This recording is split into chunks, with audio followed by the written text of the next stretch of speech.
Hi there, everybody. We're going to give a few minutes for everyone to hop on. I think I see the little eyeball showing us a count, a couple people hopping on right away. It's good to see everybody today. I am Dan Keever. I'm the president of Evergreen Financial Marketing, and I will give a quick shout out to Brian. You want to introduce yourself? Sure, Brian Thorpe. I'm the founder and CEO of Wealthtender. Looking forward to one of my favorite topics today, talking about testimonial marketing.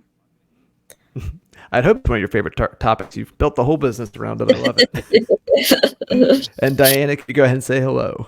Yes. Hello, everyone. I'm Diana Cabrices. I'm the Chief Evangelist at Wealthtender. So my role is very much focused on education on the topic. I love helping advisors grow their businesses, especially when it comes to client stories, letting them tell their story for you. So I'm super excited for today's session. Awesome. Well, we'll give just a minute or two here for other people to hop on. I am really excited, though. Before we get going, I wanted to share, we had first heard about Wealthtender maybe a little less than a year ago. And it was one of those things, like when you heard advisor testimonial marketing, it's kind of like the holy grail of trust-based marketing, right? And so just for a little backstory, for those of you that know Evergreen, we spent probably in the ballpark about 6 months in conversations, getting to know Wealthtender and their platform. And it's kind of one of those, every time we did a check, it was like the too good to be true was starting to become true. So we are really excited. Evergreen is now a certified partner for Wealthtender, and we are getting ready to roll these services out to our clients. So this is two functions today. One is just to share with you the work that Wealthtender does. And if you are one of our clients watching this, this is kind of also a roadmap for what we want to roll out and give you guys access to as we help you tell your story.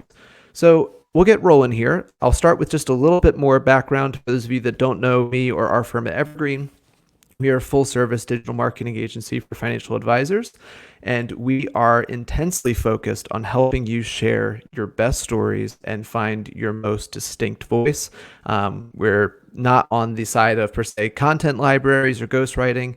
We do interview-based marketing for our clients that help you find and capture your best thoughts. So storytelling marketing, testimonials are right up our alley. That's why we're big fans of Wealthtender. Brian, can you give us a little bit more context for what Wealthtender is and what your guys' mission is? Yeah, absolutely. So I've been in the industry 25 plus years. Most recently was the head of the key account team at Invesco. And working there as long as I did, I often saw there were regulatory changes that would occur that created opportunities. And rather than looking at regulatory updates as impediments, it's really exciting to be able to take advantage of regulatory changes. So I've always been a big believer that regulatory changes create opportunities for disruption. And on the back of the SEC marketing rule, I started Wealthtender as the industry's first SEC compliant online reviews platform. So when the SEC came forth and said advisors can finally catch up to every other profession and have online reviews, collect, request, promote online reviews, it was our opportunity to be the first in the industry to help advisors do just that. But the SEC obviously is very prescriptive on what you can and can't do. So today we're going to talk about how we design the platform to accommodate all those checks and hoops that advisors need to jump through in order to ensure they're compliant with their process. Regulation creating opportunities. That is not a phrase I think I hear most advisors talking about. Indeed. Brian is a total optimist. Yes, for good reason. I'll just jump in to say as well, there's, storytelling as we all know it and we've all heard is very powerful. I want to say there's a stat, 63% of people remember stories, only 5% of people remember statistics. And that's got to be true. And with the advisory world, right, like we're always talking about numbers and data and market history. We have to wrap stories in that. And when people are doing research online, what better way to get them to trust you and feel, okay, this person is solving other people's problems like mine than seeing a testimonial. I want to actually show a quick clip that shows the power of this. I interviewed an advisor, Iyad Amari, and before he even implemented Wealthtender or like a full testimonial marketing strategy in his firm, he had a client that randomly left a review for him online. And I want you to hear what that one single review did for Iyad. Client randomly from internet traffic that I usually don't get my clients that way, right? It's very difficult. And I asked them why they chose to call me. And the gentleman said, you had a really good review on Google, a good review, which I only had one. It was a client that unsolicited, she put a review on Google, for me. And so just one review, and he said, hey, I chose to call you because it was a really good review. And that was like, okay, I have to figure out a way to harness this, because I knew the rule was coming, the change was coming. I think it was November of last year. So this was a couple months prior to that. It was over the summer. And then when Wealthtender came out with this process, it was only, fitting that I, took it upon a part of my marketing practice, and you guys just made it really easy. I love that. The one review, right? And he didn't even ask for it. And as you shouldn't, which we'll get into later about with Google and Yelp and all those platforms. But that one review gave that person confidence that, okay, I really want to talk to this person.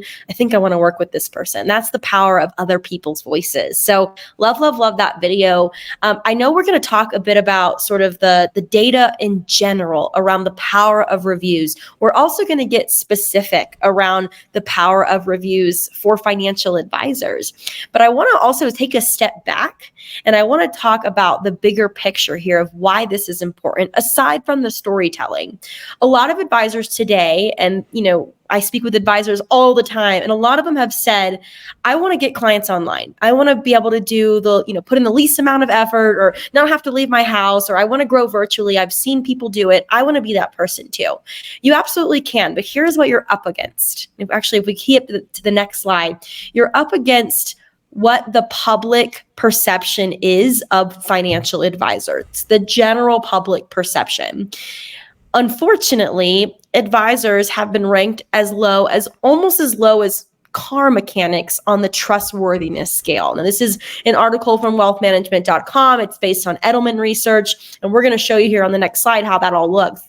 But this is not to say you're not trustworthy people. It's to say there have been people that have been burned in the past, but also people don't really understand all the time what financial advisors do. You have insurance agents that call themselves financial professionals. You have, multiple different types of financial professionals, not all doing the same thing. Some people do planning. Some people don't really take the holistic approach. They're more transactional, right? And so transparency is also an issue for consumers. And so, Daniel, I know you've got some thoughts on this too, but I think it's powerful to understand if you want to get clients online, you first have to understand you are up against some, of a negative public perception. How do we come over that? We absolutely can with reviews and stories and all the great things we're going to talk about today. Mm-hmm. No, it's really true. My personal experience, my dad's been a financial advisor for 30 years. He has built a phenomenally exceptional practice, successful practice. And I had the privilege, I would say, of listening to the dinner time conversations growing up, right? In terms of there was no sales pitch happening. There was no put your best foot forward. It was someone talking about their day. And I heard two things on a consistent basis. The first is I heard the way that they impacted people's lives. Like it's enormous. It's life-changing support and guidance. But I also heard how frustrated he was with so much of the industry. And for him specifically, he started on the insurance side, where someone said, you need to call every single person in your phone and sell every family member life insurance, right? Yep. And he spent enough time in the industry to realize this is not serving people. And it was funny, I just spent the last week at a conference with advisors. I heard that story so many times. Advisors know that there's a reputation issue, but it feels almost unfair because if you are a quality advisor that's doing great work for people, you see the impact you make and you see the tide that's pulling against you industry-wise. And so it's one of the reasons we even started our firm for financial advisors was it's easy for bad stories to gain traction. But you need to be the one that takes ownership and tells your own stories, right? You need to be the one that shines the light on this. And so, politicians, 6%, interesting. We're not down there. But when you think about what happens when people don't trust advisors, they don't get access to the incredible and, again, life-changing work that you do as an advisor. And so our job, your job, is to say, how can we show, per se, the quiet, the massive majority of our industry that's humbly, quietly doing incredible work, how do we put that in the digital space for people to know and see and help us stand out against this backdrop of trust issues that our industry has, right? And I know this is the kind of thing, Brian, you work at a high level in this space. You see the headlines. It's so hard for people to gain that traction without doing storytelling. Yeah, absolutely. And I think you hit the nail on the head, Daniel. One of the things that we're up against, especially in this industry, you mentioned that bad stories are easier to gain traction. And we see that in the mainstream media all the time, whether it's a Bernie Madoff or bad apples within our industry. Those are who, unfortunately, are making the headlines and getting the traction. And unfortunately, that's what people see. They're tuning in and they're hearing about all of these bad apples, which are obviously the exception and not the rule. And part of the problem, of course, is that because financial advisors haven't been able to ask their clients to write reviews, and because online reviews for advisors aren't as prevalent across the internet as you would see for doctors and lawyers, a lot of people only have that perception of what they've heard in the mainstream media. Now, I will say this, one of the other exhibits within this report that we don't have on the screen does request feedback from people who do work with an advisor. And of course, the trust factor is incredibly different. People who work with advisors think very highly of their advisors. And in fact, on Wealthtender, we've collected close to 1,500 reviews now, and they're almost all 5-star reviews. There's a couple of 4-star reviews from the type of people that say, there's always room for improvement. But the fact is, clients love their advisors. And so that's more of the opportunity for advisors being able to finally be able to tell their story via their clients telling their story for them, getting those online reviews online, and then ultimately offsetting that mainstream media negative tilt that unfortunately most people are more familiar with than all of the millions of very satisfied clients of advisors that are out there. If I can add just one thought to that, the way you phrased it, Brian, it's like, this is why our industry works on referrals, right? People just need to know that someone they know and trust has had a good experience. We like to say that testimonials are essentially scalable referrals, because like we talk about the mechanic, that's our neighbor on this chart, right? We have been blessed to have a great mechanic for my entire adult life. It's the same one my parents used. And like you look at if you were to Google search mechanics in our area, more than half of them are like 3 stars or less. But there's a couple that are up here at the tip top where it's like 4.9 stars. And then you start even like discrediting yourself, the person who left a 1-star review, right? And so just that element of like the relief someone finds when there is that credibility. We've scaled your clients' referrals by putting them in digital form. Like you can actively create a sense of relief and trust before they ever pick up the phone and call you. So that's one just quick thought. I would pass it back while we're on the topic of how people, how the modern consumer handles reviews. Brian, I'd love to hear some of your thoughts on this next slide here. Sure. So, this slide is highlighting statistics from a couple of surveys that really reflect the importance of reviews and how we as consumers rely upon reviews, really no matter the profession or the industry. And as Daniel just mentioned, that power of a review, it can actually be even more impactful than hearing the review from somebody who is maybe a family member. There are statistics that really highlight that, in fact, a review from somebody that an individual doesn't know, talking about their experience working with a professional or someone in a particular service industry, is more credible, partly for the very reason that they're not going to have that tilt that comes with it. And other statistics that you can see here, starting at the top left, nearly 90% of consumers talked about how online reviews played a role in discovering a local business. I don't think that's a surprise to anybody participating on the call today, because whether it's a doctor or lawyer or even a plumber, you don't want to let somebody into your house, let alone your financial life, without having the opportunity to know what other people have said about the experience working with them. And of course, if you then look in other professions where online review sites do exist, in the bottom left, you can see nearly half of consumers use online review sites to find trusted professionals in areas like attorneys. And we see statistics like this across any number of professions. So we fully expect within a few years that the same is going to hold true for financial advisors. So for the opportunity that advisors are listening today to get started with online reviews compliantly sooner rather than later, that should put you in a really good spot to stand out in the local market or your particular niche. I would also highlight that top right, I think, is an interesting one. Nearly half of consumers willing to pay more at a business with higher reviews.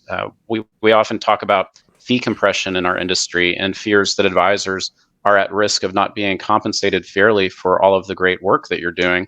And I think this is something that's a little bit of a hidden benefit of having positive reviews, that people are willing to pay more for what they perceive to be higher quality and ultimately more trusted professionals. So offsetting that fee compression type risk that's out there. And then finally, at the bottom right, reiterating how many people, even if they get a referral from a traditional source, one of the first things that they're going to do is turn online to really read those reviews. So if you think about it, you're at that cocktail party and somebody says, "Oh, you should talk to my advisor." Two things are going to happen. One, if you do an actual Google search for that advisor, the first thing you're going to be looking for is, okay, do I really trust this individual? And are there other people that say great things about that individual as well, beyond just the individual that I met at that cocktail party?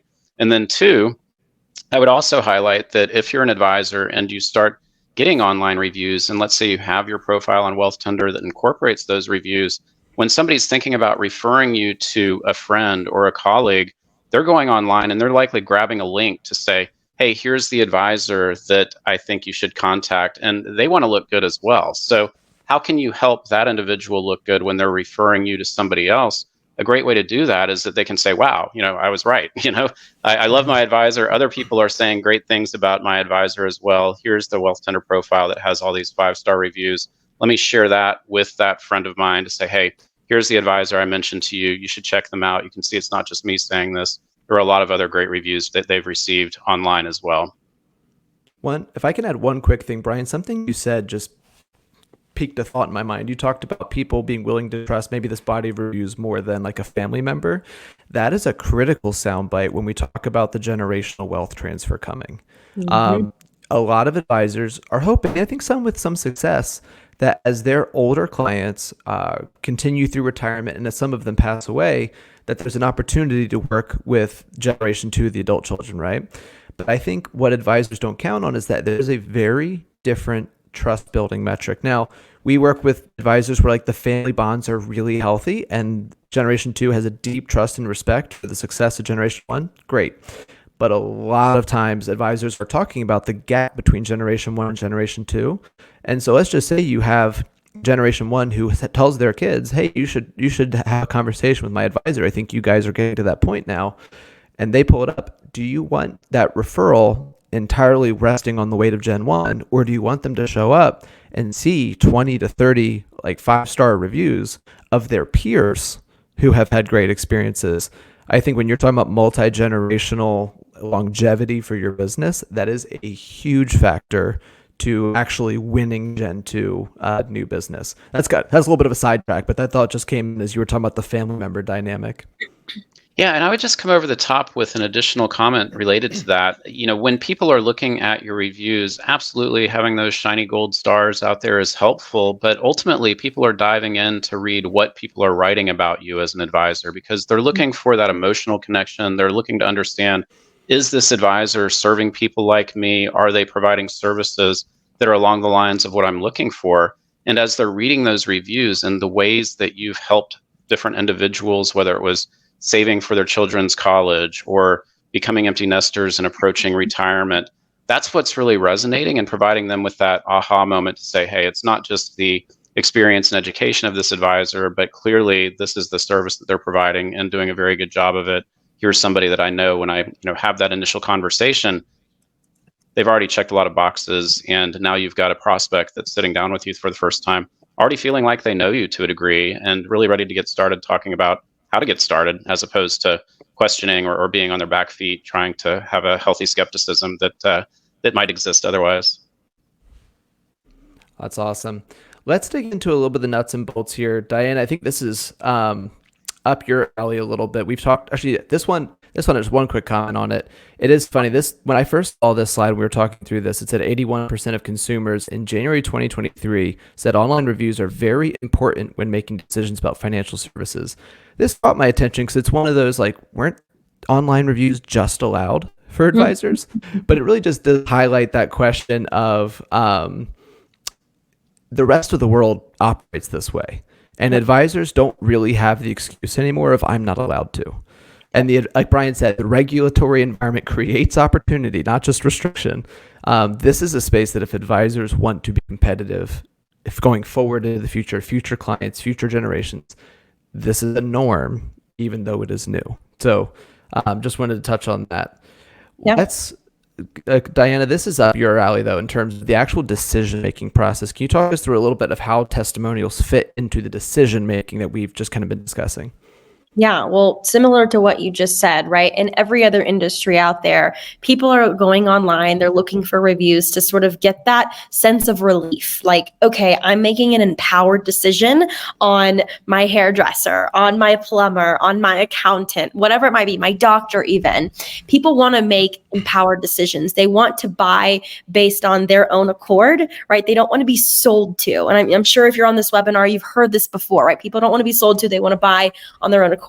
And that's exactly what's happening here. In fact, when you think about the way people buy, you can really split it up into two sections, right? You've got facts. So, okay, is this person credentialed? What education do they have? How much experience do they have? Where are they located? And those are all the factual parts of the buying process. But then we often forget to think about the emotional side as well. Well, is this person solving the same problem that I have for other people? Can I find that information through these online reviews? Or did somebody that I know and trust refer them to me? Word of mouth, right? Those are the emotional sides. And often too, if you think about the nature of people looking for financial help, it's usually based on some sort of catalyst, right? Some sort of emotional catalyst, like I am having a baby, or I need to send my child to college, or my parent just passed away. There's something emotional going on there. That is usually what's prompting them to take action. This is also why you don't give up on people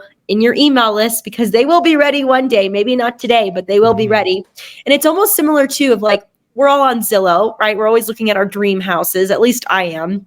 And I fill out some forms here and there, and I get emails, and I don't respond to them because I'm not ready. But one day in the future, I will be ready. And if you're continuing to stay in touch with me, then you're probably going to be top of mind for me when I'm ready to take that action. So we take facts, we take emotions, we bring them together, and that is that hiring decision. So they need that anxiety relief. It's going to help them make their ultimate decision. There's no better way, in my opinion, than having those stories online, those experiences that your clients get to share. I love your comment though, in terms of like online reviews almost kind of bridge the gap of facts and emotions, but their key value is that they are a mirror to your ideal prospect who says, I see myself in what you do. Where a lot of advisors, and I think this is everybody, but advisors are especially guilty. It's the I focused brand voice. This is what we do. This is how we help. But when you can hold up a literal, per se, mirror for your clients' experiences, your prospects come in and be like, oh, this is what they do, way more willingly than if you're pitching them on what you do.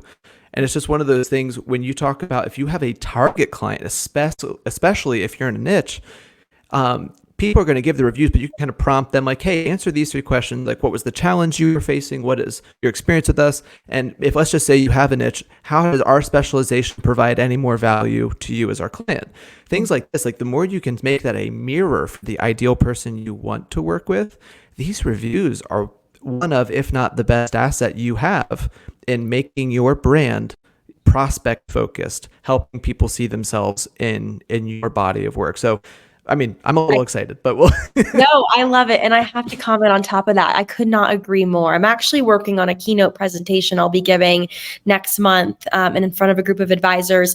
And my topic is on relatability. And I have a section in there about mirroring the psyche. So people want to look and say, do I find myself in this? And often when they land on an advisor's website where all the language we don't really connect to, or nor do we understand, and it's usually more about the advisor than it is about them, they don't really find that connection or that relatability. But when they see those reviews and they read through them, which they will be reading through them, they can find themselves in those reviews. Like, oh, that's my situation. Or yes, that's exactly what I want. And so I love that you use the word mirror. It's the perfect keyword, mirroring the psyche, mirroring themselves. It's perfect.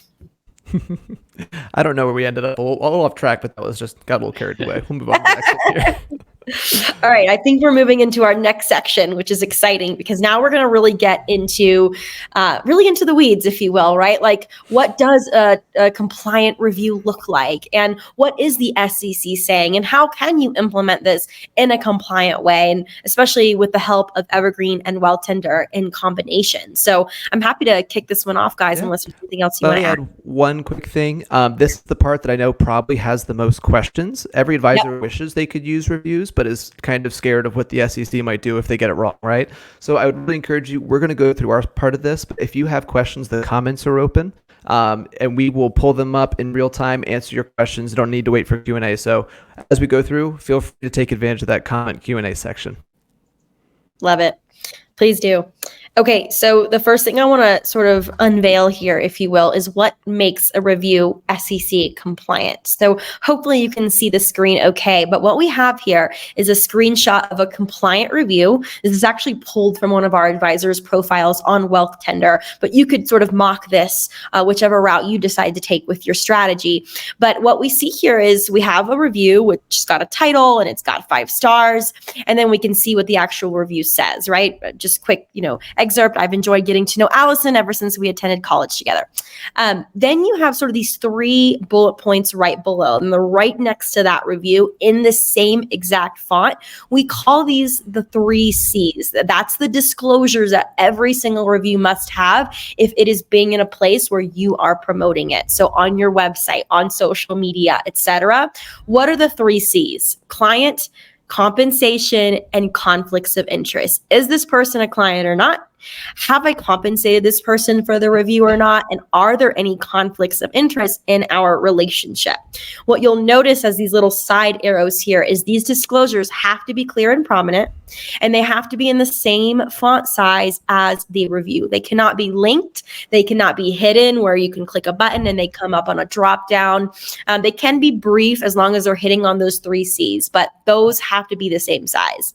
What you see below that is room for additional disclosures. These can be more finer print. They can be linked. They can be hidden. Brian, I know you're such an expert on the compliance side, and I definitely want to hear from you next on what is the SEC saying right now. Anything that you would add there from the additional disclosure standpoint? Yeah, I think you hit the most important points. So those 3 C's are really what we see predominantly. And then the additional disclosures is a field that's available for the kitchen sink. So, the SEC explicitly requires that these 3 C's, those 3 disclosures, are very brief. So unlike a pharmaceutical ad in a magazine where it could just be a page full of text, the SEC says, look, we want to make sure people are actually reading these disclosures. So the 3 clear and prominent have to be very succinct: current client or not, compensated or not, conflict of interest or not. But then if you have a compliance officer who says we want kitchen sink, that additional disclosures is a great field to do it. And unlike the other fields that need to be right there within the 4 corners of the review itself, the additional disclosures can expand as we do on Wealthtender with an accordion feature. There could also be a link to a disclosures page on your website. So it's an area that really just provides that flexibility if additional disclosures are required, but most importantly are those 3 clear and prominent disclosures that you see with all of the information required by the SEC. So here's a quick question that I've gotten from an advisor too. When it comes to a disclosure language, obviously everything has to go through a compliance officer, but does Wealthtender provide any kind of guidance on how to tailor different language, especially maybe around conflicts of interest or things like that? Because relationship, very simple; compensation, very simple; conflict of interest. Is that something you guys provide any guidance in terms of language? So a few thoughts on that front. One, with the 1,000+ reviews that we have seen on Wealthtender, what you're going to generally see, and advisors can certainly do this, is the opportunity to go out, read what other people are doing from a disclosure perspective. And again, more often than not, it's a current client, they were not compensated, and there are no conflicts of interest. But if you do have additional color that you would like to add, especially in those instances where maybe somebody was compensated and you want to provide a little bit more context as to the nature of that compensation. Perhaps it's, look, we decided we wanted to move forward with an approach where we offer a gift card or a donation to charity in the name of the client if they're willing to write a review. The SEC says that's totally fine. It simply needs to be disclosed, but those could be examples where you might want to provide that detail. And you really don't have to overthink it. So we do provide a playbook and have resources that can provide guidance in terms of additional disclosures to consider. But most importantly, I would suggest just keeping it very straightforward. If it's an accountant that you refer business back and forth with, then the conflicts of interest disclosure should reflect the nature of that relationship, that accountant has a vested interest to say positive things because they have a benefit by business that you're sending their way, right? But you really don't have to overthink it. The SEC is not looking for very particular language. They really want it to be plain English, straightforward, for the benefit of consumers, as opposed to being for the benefit of a compliance library, or somebody looking to see like, hey, you use this particular word or another word. Is it weird to say I like this regulation? It makes so much sense. It's not weird. It's there for a reason. Perfect. They really did a good job with the marketing rule. I give the SEC a lot of credit in this case, that they, the silver lining of not allowing reviews for 60 plus years is that they know what the experience and the expectations are of consumers. And they've seen some of those disclosures, like pharmaceutical ads, that people just don't read. And they wanted to make sure that just the opposite was happening here with advisors. So kudos to the SEC for a change. I love it. And I know, especially because the SEC came out a while ago, and I think there was an initial wave of early adopters that kind of sprinted ahead and maybe didn't follow all the best practices, a couple of which we're holding our breath. But I would love for you to comment on next slide here. The SEC updated some guidance, updated a warning, and this is right up your alley as far as your sweet spot with compliance more than most of us. I'd love for you to speak to the last risk alert. Sure. So, nerd alert too. So this can get a little bit nerdy, but the risk alert referenced on the page here. So when we think back to the SEC marketing rule, it's what the SEC refers to as a principles-based rule, which means in many instances, you're not necessarily going to have black and white guidance on certain areas. The SEC expects you to follow the rules and the regulations that they've put out with an eye towards the principles that are outlined within the rule. And what they've identified in the risk alert is starting to get a little bit more black and white. And I have also suggested that enforcement actions are coming, which are going to be super black and white, right? Or a little bit more red for those firms that have fines that they have to pay. So within the risk alert, the SEC basically said, look, we put out this principles-based rule.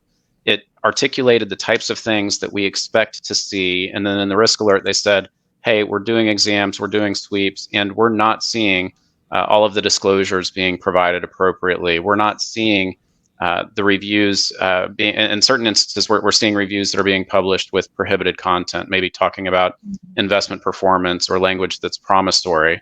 And so importantly, within that risk alert, it was kind of the shot across the bow from the SEC to say, hey, we're here, we're coming, we're paying attention to this. And then, I was attending the National Society of Compliance Professionals conference, I think in November. Thank you last for doing fall. that. I don't know Of that course, any of us my signed up pleasure. for that. Thank you. Absolutely. And, the SEC had staff in attendance, they were presenting, and they reiterated that enforcement action is forthcoming. So, we know they've had their eyes focused in other areas like the, Bitcoin regulation, as those types of ETFs have come to market. But I think any day now, but of course, being the government, it could be any month now. But at some point, probably in the first half of this year, we're going to see enforcement action. So beyond risk alert, actual fines being administered and more publicly admonishing firms for doing particular actions. And that's going to make very black and white beyond that principles outline within the rule as to the types of activities that the SEC has explicitly identified as problematic. And so we'll provide further guidance for firms to make sure that they're not doing those types of things. With that said, I do think the SEC did an incredible job within the rule to articulate very clearly what firms can do today to button up themselves from a compliance perspective. And everything we've done with Wealthtender is really focused with compliance at its core to ensure that advisory firms getting started on our platform are going to have that more conservative approach to ensure that there is no regulatory risk by taking the approach that we really recommend and follow. I think what some people heard was reviews are allowed and they charged ahead. And correct. SEC, that's exactly correct. The way you explain the disclosures, it seems very straightforward, and it is. And then the fact that they put out a risk alert, I think, highlighted that there were people taking some assumptions and charging ahead with them. So definitely worth being aware of. Mm-hmm. Let's dig into a little bit, because I know for a lot of people, when they think reviews, the first thing they think of is Google reviews, right? But can you walk us through a little bit what the difference between Wealthtender exists for a reason? What's the contrast with something like Google or Yelp here?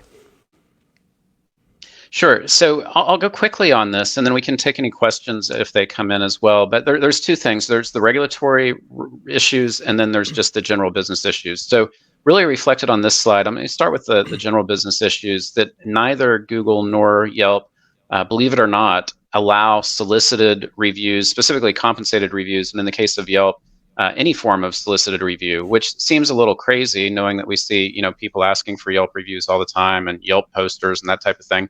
But both of these platforms specifically use their algorithms to try and identify reviews that they believe are solicited, in the case of Google, that are also compensated, to then weed those out. And in some cases, in the case of Yelp, they'll generally demote those reviews so they don't even appear prominently on a profile. In the case of Google, they'll sometimes just delete perfectly good reviews altogether. There are also certain like keywords or things like phone numbers that if somebody puts certain numbers in a review, that can get flagged and just immediately deleted. And then what Google will generally tell you is, hey, once our algorithm removes the review for whatever reason, it cannot be reinstated. So generally a bad experience if somebody took the time to write a review for you and all of a sudden it's deleted and the work is for naught.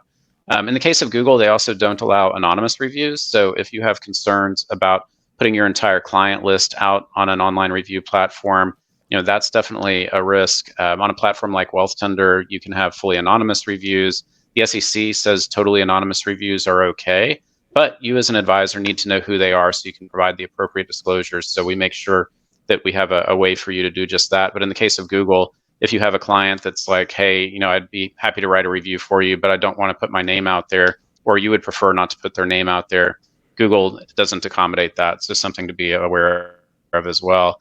And I think really importantly, one of the things that we're seeing, Daniel, as you mentioned, is a number of people just charged ahead and said, okay, great, we can get Google reviews. And they started getting Google reviews, and they started getting reviews written by clients that had the best of intentions, but those reviews include problematic and prohibited content in the form of, some in some way, shape, or form speaking about investment performance, language that's promissory.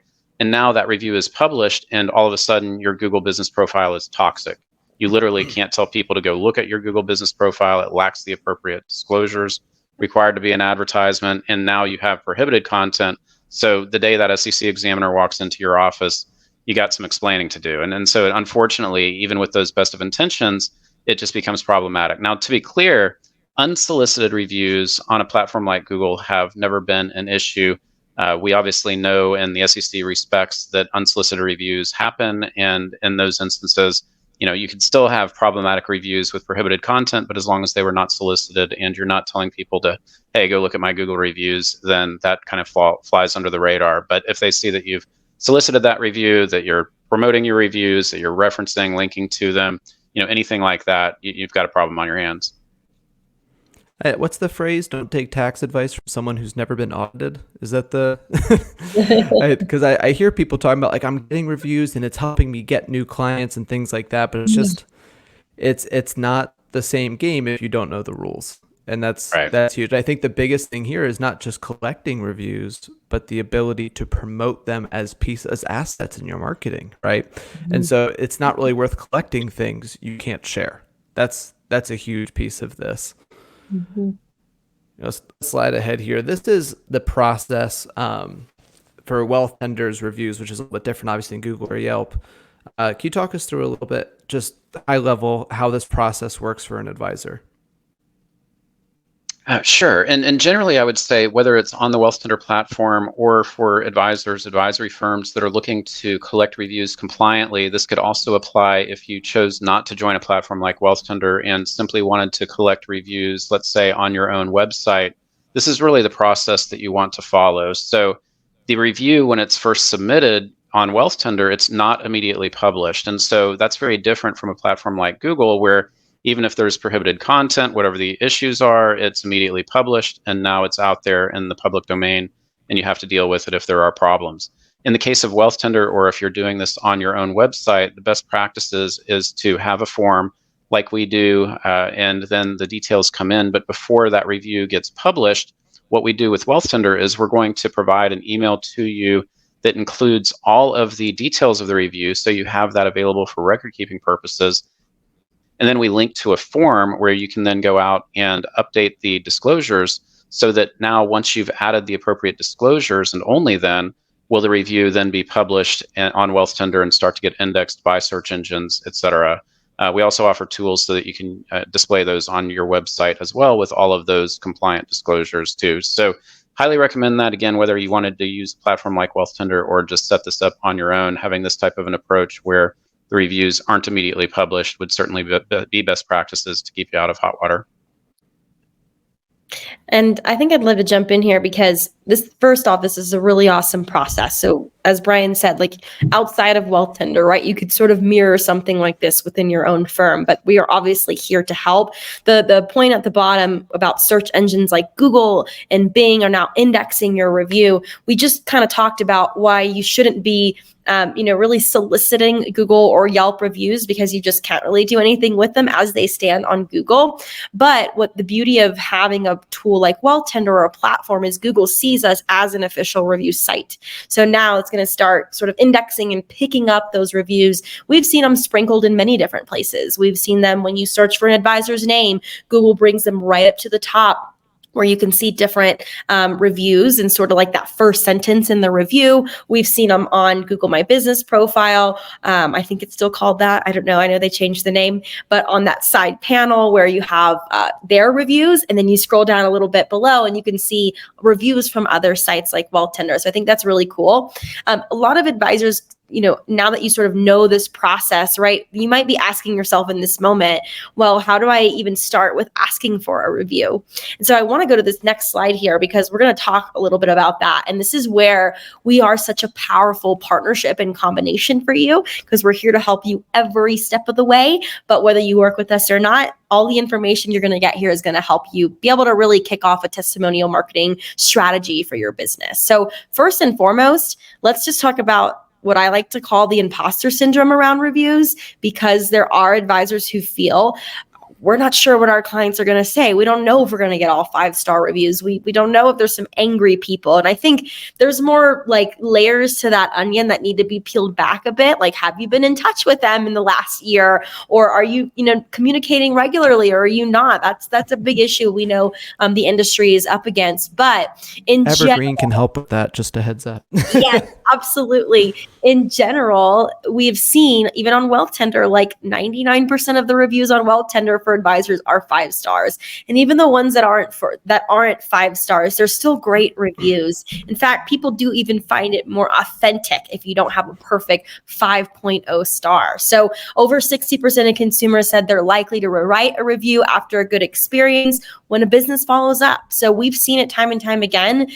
You ask for the review, you're going to get the review. That's an exciting experience our advisors have had with reviews. How do you get started? Well, there's a couple of different pathways here. First and foremost, there is this thing called cherry picking with the SEC. We don't want that to happen to you. We don't want them to think that you're only picking your best clients for reviews. So whenever you communicate to sort of like the whole broad general client base, sort of an email broadcast, if you will, this is a great place to add in the ask. So that might look like a newsletter for you. I know, Daniel, your team, works with your advisors, and some of them have some newsletters. Great place to do it. You could also just send an email to every single one of your clients asking them to leave a review.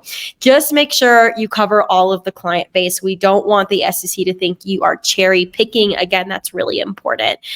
Really cool story here. I met an advisor at White Gloves Host University back in August, and he told us a story that on his birthday, this is his strategy, on his birthday, he sends an email to all of his clients saying, hooray, it's my birthday. And one of the things that I would love in return is your feedback on how I've helped you, right? And he has gotten like the best reviews, and everyone gets so excited about it. So I think that's a really cool way of going about it. At the bottom of the slide, take 100% love that idea. That's amazing. Yeah, do it. At the bottom of the slide too, you'll see you can also invite other people to leave a review. You don't just have to get reviews from clients. You can get reviews from people in your sort of centers of influence, from people who work with you in some sort of way, your partnerships, people who know about your character in general. You can also ask them for reviews. I think there's a quick note on that. A lot of our strategy at Evergreen involves creating overlap moments with your centers of influence, CPAs, estate attorneys, that kind of thing. And I think anytime you can share, like you get that I am willing to be seen with you thing, implicit referral for them.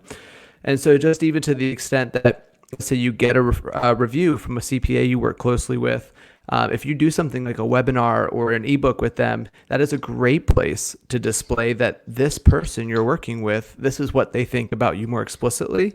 And so stuff like that, highly, highly recommend considering which COIs you have a healthy, strong relationship with that would be able to lend their voice to your brand in that way. Couldn't agree more. On the next slide, I want to share just some other ideas. And Daniel, I know this is where you and your team really shine. Wealthtender has done a great job with sort of building the technology, the platform, and the process. But this is, multi-channel, multi-tier approach, right? You don't need to just send one email and get a review on Wealthtender. You want to blast this out. You want this to be on as many marketing channels as possible. So I'll just do a quick review, and then Daniel, I'm going to pass the baton over to you. But your email signature, it's a great place to put a link for people to leave you a review. You could even have a QR code. We talked about your newsletter. You could even have a flyer sort of on that, like a little stand-up banner in your office for when people come in. Dedicated section on your website. Obviously, that's a golden place to put your reviews. The client review process, that is an amazing time to ask for a review. It is immediately after you have delivered them some value. Every time I get my hair done, my hairstylist always says at the very end, hey, go ahead and leave me that review. I'll give you $25 off the next time you come, right? So it's just a little example there. But also charitable donation, that is absolutely a way that you can compensate people to leave you a review. So if you want to have your clients, if philanthropy is very important to them, choose the charity of their choice, you're going to donate in exchange for the review. That's a possibility. Nope, that's super good. I think there's also, just as a side note, one of the reasons we're at Evergreen are so excited for this is that we are constantly doing implementation and messaging and content for our clients. And one of the key conversations we have a lot is a lot of people struggle to get results in marketing because I would say they are doing marketing instead of being marketable or doing things that are marketable.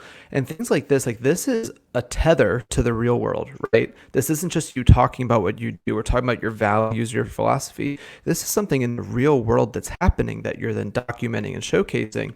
And so stuff like this, we definitely recommend for advisors that it is a subtle part consistently of your touch points. So she talked about like email signature section in the newsletter, things like that. But we love the thought of building kind of the automated process, right? When you have a client review meeting, whether it's in the follow-up email, if you send them like supporting materials like PDFs, or if it's in person, physical documents, things like that, we love having that. Hey, if this was a great experience for you, we'd love to have for you to leave a review. I think having a consistent, and especially where you can, automated strategy of asking for reviews makes it way easier to sustain it, to get the results you're looking for. And bonus points for creativity, things like propose a charitable compensation. There are a lot of things for your advisors where it's not just like, well, they asked me for a review, I should give them a review. But even just that element of like, we will donate to a charity on your behalf if you leave a review. It reminds them of the kind of person you are too. It's not just a transaction of a review, but it's saying like, not only does he or she provide great service for me as a financial advisor, but like their heart is bent towards charitable giving, or their heart is bent towards family, or like creative ways that you can highlight your values in the process of asking for a review. You are just layering your brand's value one on top of the other. And if you work with Evergreen, we help you build these strategies and build this implementation. But whatever the outcome, just look for ways that your brand's values and voice are really highlighted in how you ask for a review. I love that. Let's click on here. Go ahead, Dana.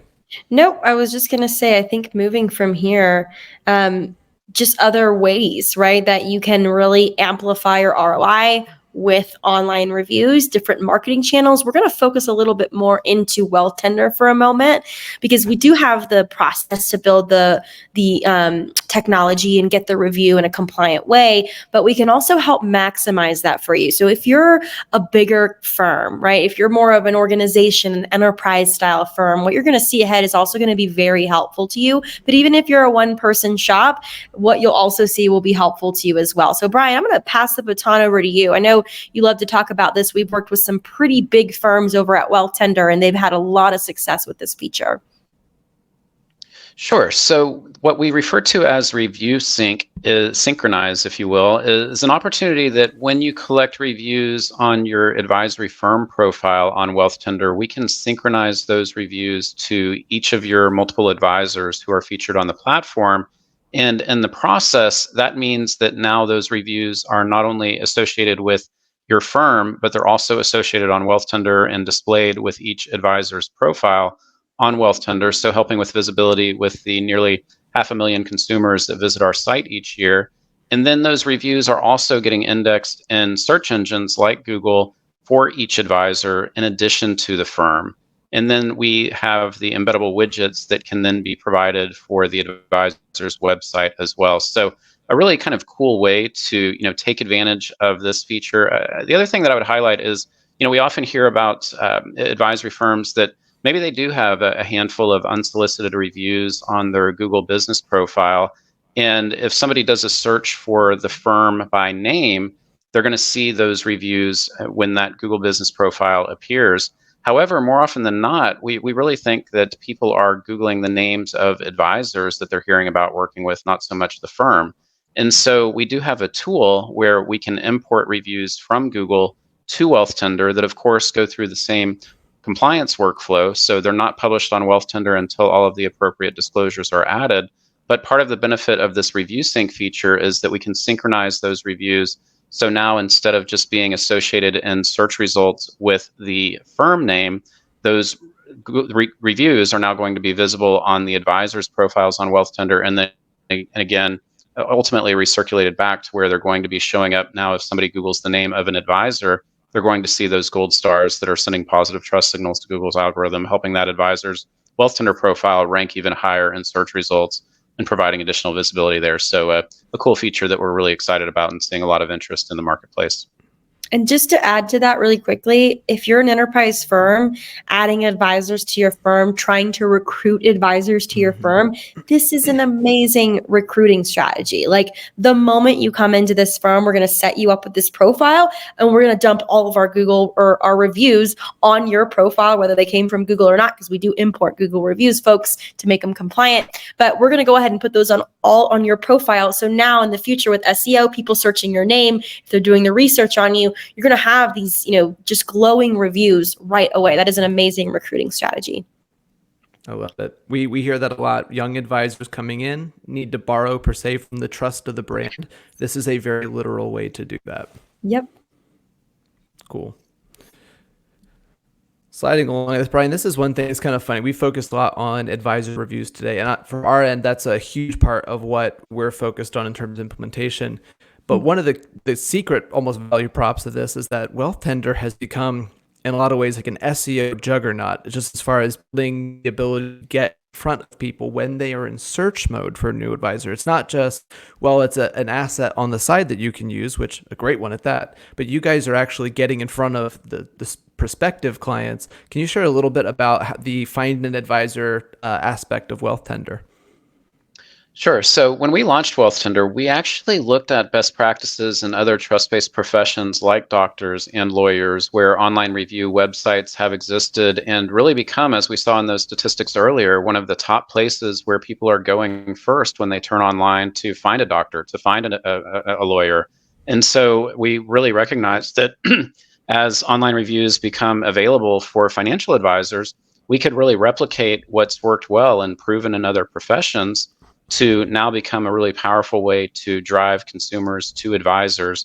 And an important part of that is, it's great to have the online reviews on a site like Wealthtender, but it's especially beneficial if you know that there's going to be traffic coming directly. So, not just getting the benefit of those reviews appearing indexed in search results, but also traffic that is coming to wealthtender.com itself. And as I mentioned earlier, we see about 500,000 consumers a year that visit Wealthtender, and the way that they're finding our website is predominantly through articles that we're publishing and then through our own SEO efforts to rank those resources near the top of search results. So if somebody is doing a search for high net worth wealth managers or small business financial advisor, other examples that you see on this page, along with many others, the goal is that those resources on Wealthtender are showing up on the first page of Google. Consumers are then clicking through, and essentially a benefit for advisors is these consumers are really already self-selecting, who it is that they are looking to ultimately work with. So if they're searching for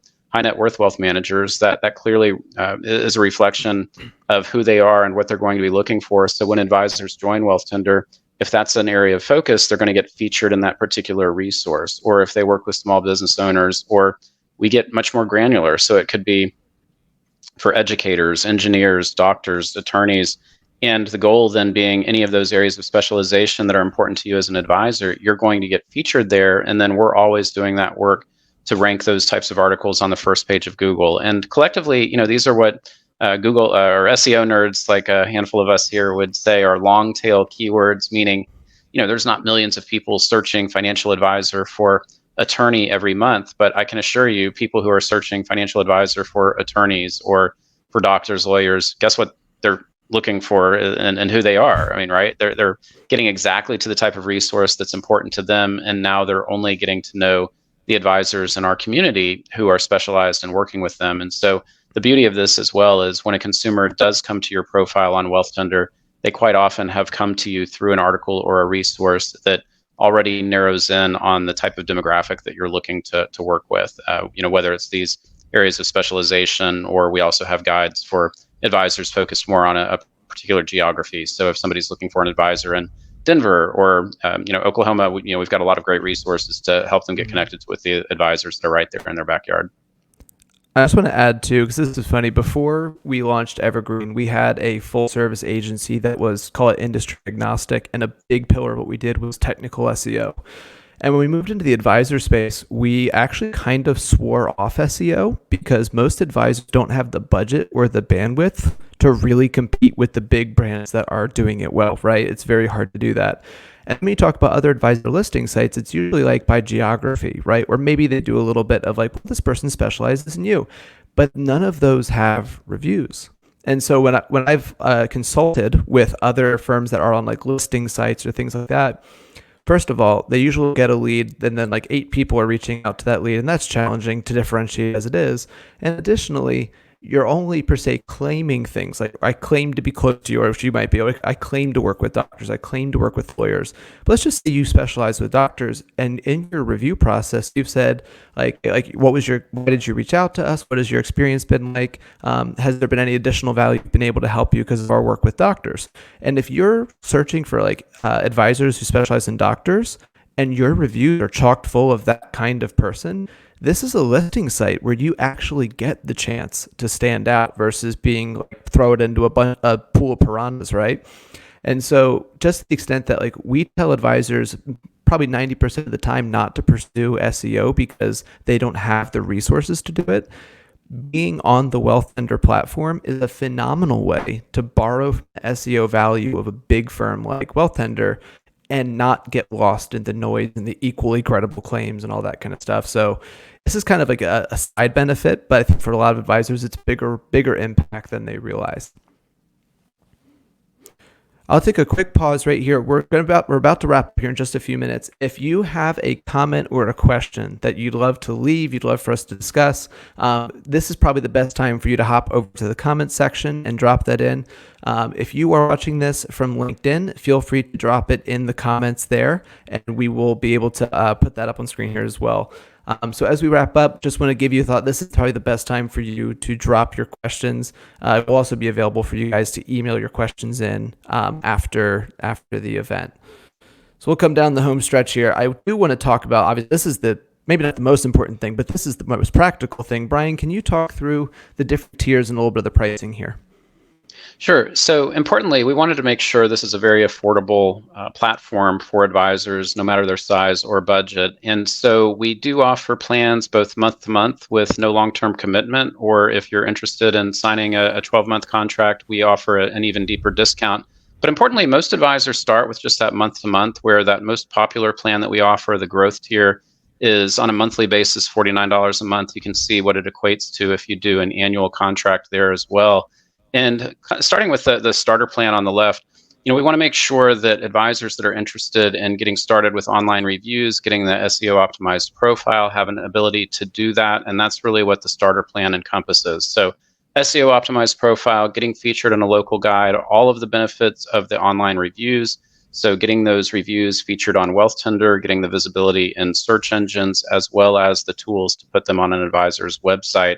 At that next level, our most popular plan, that growth tier, also includes opportunities to get featured in those specialist category guides, as we were referring to, such as if you're focused on doctors or attorneys or any areas of specialization like high net worth.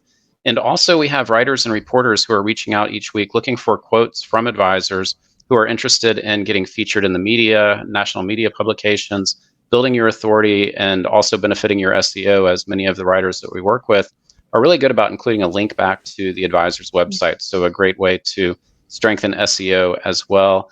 And then that final tier, the Elite plus AGC, references advisors growing as a community. This is a community of advisors launched in 2019 by a couple of practicing advisors, Justin Castelli and Taylor Schulte, highly regarded in the industry. It's grown to about 150 advisors today that come together online, as well as meetups at various industry events. And for advisors that are looking for that opportunity, whether you're a solo advisor, maybe working from home and lacking the camaraderie of others to work with in your office, or maybe you work in an office and you just don't like hanging out with the other people in your office. It's a really tremendous community of advisors focused on both personal and professional growth. And Diana and I both spend a lot of time in the community. And importantly, it's not just the professional growth. There's a lot. In fact, Diana leads a group focused on wellness as well. So striking that right balance to help advisors succeed on both fronts there.